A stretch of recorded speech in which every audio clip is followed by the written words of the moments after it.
नासरीन दड़ो में मंशियात फरोशन खिलाफ कार्रवाई दौरान पुलिस पार्टी ते हमलो थियो आहे, जंहिं नतीजे में लेडीज़ पुलिस समेत 5 अहलकार ज़ख्मी थी पिया आहिनि।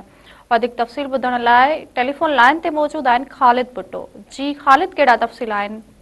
जी साहिरा, अॼु शाम जो दड़े वेझो रत्ता स्टाफ आहे ताए सुमरो ॻोठ, उते पुलिस जी 14 खां 20 मोबाइलुनि जेको सो मंशियात फरोशन जे ख़िलाफ़ ऑपरेशन कयो आहे।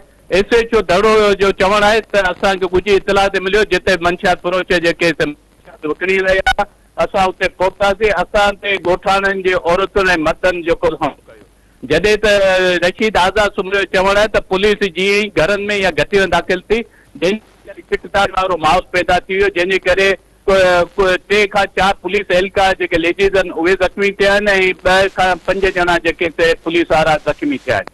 छिकताण करे सोशल वर्कर जेके विच में पिया, जंहिंजे करे छिकताण अञा ताईं बरक़रार आहे।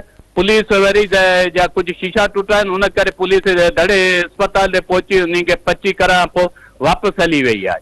अञा वधीक जेका कार्रवाई SHO दड़ो चयो असां कंदासीं कुझु ॾींहंनि खां पोइ। जी साहिरा। ख़ालिद, महिरबानी।